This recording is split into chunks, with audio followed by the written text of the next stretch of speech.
the orphan who became rich. There was a boy named Bonifillo. Since he was born, fate seemed to turn his back on him. His mother died when he could barely say, "Mom," and his father, although loving, did not take long to follow her, leaving him alone in the world. But no, he was not completely alone. He left him under the care of a stepmother, a woman so cold and cruel that she seemed to enjoy every tear that Bonifillo shed. One afternoon, when the sun was already beginning to hide behind the mountains, the disaster occurred.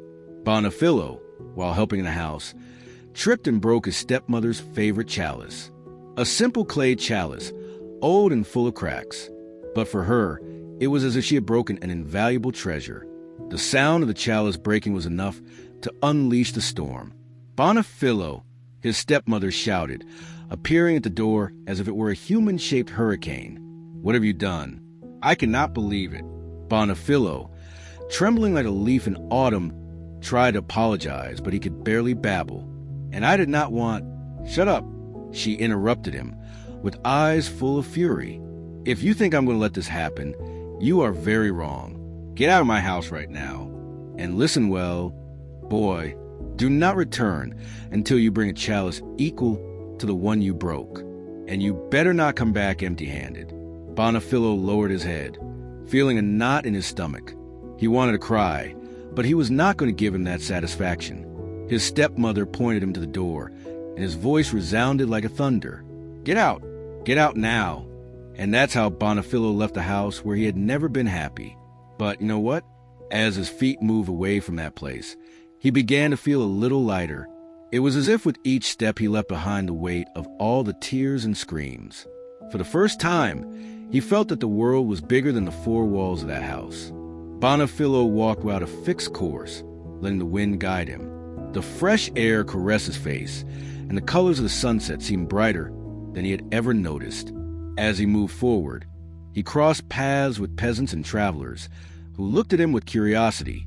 When he told them his story, their reactions were always the same: unbelief and compassion. "How could you put up with that woman for so long?" An older man asked him, who was carrying a sack of potatoes on his shoulder. Bonifillo only shrugged his shoulders. He did not know how to explain it, but the further away he was from his stepmother, the more he began to see the little wonders of the world. The singing of the birds, the whisper of the trees, the smell of freshly baked bread when he passed through a village. One night, while the moon lit up his path, he reached such a wide river that it seemed endless. The water was calm, like a mirror, and it reflected the stars on its surface. But what really caught his attention was what was in the center of the river: a gigantic crocodile. It was so big that it looked like a mountain covered with scales, and his eyes shone like lit charcoal. Bonifillo stopped in his tracks, feeling how the fear ran through his body. But before he could do anything, the crocodile spoke. "Who are you, little human?" he asked with a deep and serious voice. "And what are you doing in a place like this?" Bonifillo swallowed saliva, but decided to answer bravely. "I am Bonifillo," he said. "Try and keep calm. My stepmother kicked me out because I broke a bell. She has sent me to look for one anyway." The crocodile stared at him, as if he were evaluating him. Then he sighed, and his voice softened a little. "Your story moves me. Boy, listen well. I can help you find what you're looking for. But first you have to rub my back." Bonifillo opened his eyes. I rubbed the back of a crocodile? It sounded like madness. But then he thought, I have nothing to lose. So he sat down and took the sponge that the crocodile offered him. Let me tell you, it was not easy. The crocodile's back was covered with scales as hard as rocks, and every time the sponge passed, his hands were filled with cuts. Blood ran down his fingers. But Bonifillo did not stop. He rubbed hard, while murmuring songs to cheer up. When he finished, the crocodile looked at him with something that seemed respect. "You are brave, Bonifillo," he said. "Get on my back, and I'll take you to the next challenge." The crocodile crossed the river with Bonifillo on his back, and when he reached the other shore, he disappeared in a blink of an eye. Bonifillo found himself in front of a small and old door that seemed not to have been opened in years. He carefully touched it, and it opened with a creak that made him shudder. What he saw beyond left him speechless. a gigantic being whose head touched the sky and whose feet sank to the ground.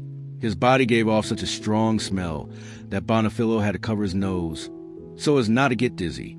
"Who are you, and what are you looking for in my domains?" asked the monster with a voice so deep that it made the ground tremble. Bonifillo, trembling like a leaf in autumn, took a deep breath and told his story. The monster heard him in silence, and then he settled down slowly. "If you want my help, you will have to comb my hair," he said. Bonifillo looked up, and what he saw almost made him retreat. The monster's hair was a mess, long, dirty, and full of branches and knots. But Bonifillo did not let himself be intimidated. He took a comb, which the monster offered him, and began to work. Every twig that fell to the ground made the earth tremble, and the smell was almost unbearable. But Bonifillo did not complain even once. He knew this was another step towards his goal. When he finished, the monster looked at him with something like admiration. "You are persistent, boy. Keep going, and you will find what you're looking for." And so Bonifillo got up, ready to face whatever came next. After walking for hours, Bonifillo arrived at a strange place, a town inhabited only by old women. But they were not ordinary old women. These women were so old that it seemed that their bones creaked with each step. Some were bent, others used sticks, and their hair was as white as clouds. As soon as they saw him, they surrounded him as if he were the first visitor they had in centuries. "Who are you, boy?" one of the old women asked with such a raspy voice that it seemed to come from the depths of a cave. Bonifillo, who was already used to telling his story, explained everything to them from the beginning: the stepmother, the broken cantaloupe, the crocodile, the monster. The old women listened to him carefully, slowly assisting him.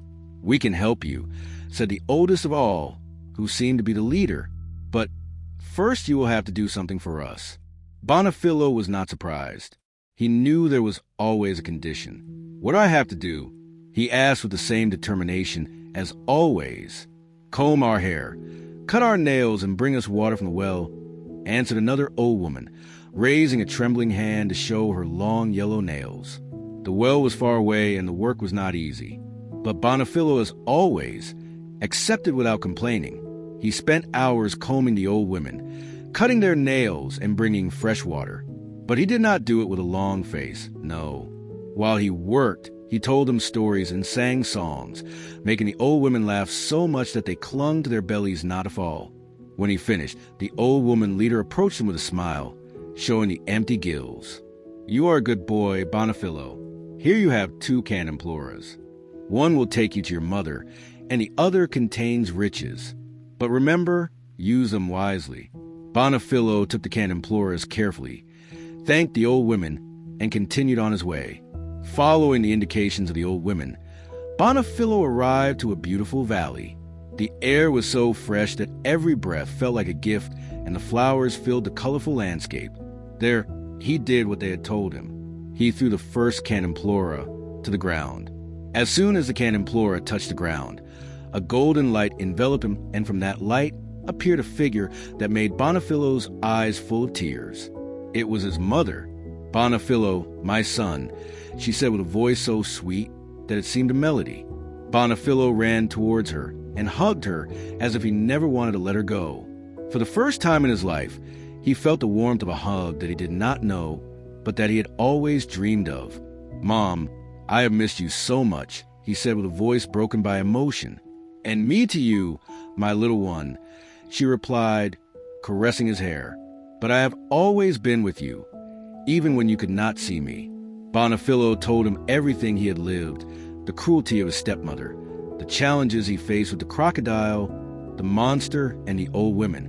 His mother listened to him with tears in her eyes. "You are braver than I ever imagined, Bonifillo. Now, take these 3 more cantimploras. Each one has a special purpose, but only you will know when and how to use them."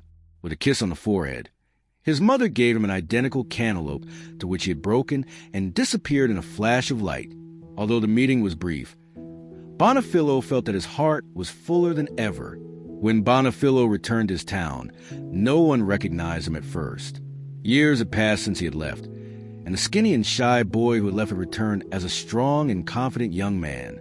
His face radiated confidence, and in his hands he carried the cantaloupe that he had promised to find. "Is that Bonifillo?" the villagers murmured. "The boy who left so long ago?" Bonifillo walked straight to his stepmother. When she saw him, her face went from amazement to envy in a matter of seconds. "What is this?" she said, trying to keep her composure.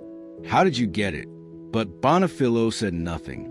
Instead of answering, he took out the first of the cantaloupe that his mother had given him and broke it on the ground. What happened left everyone speechless. From the ground began to sprout golden castles, one after another, so bright that it was difficult to look at them directly. "It's a miracle!" the villagers shouted. Bonifillo, however, was not looking for glory. He invited the villagers to inhabit the castles and share the wealth.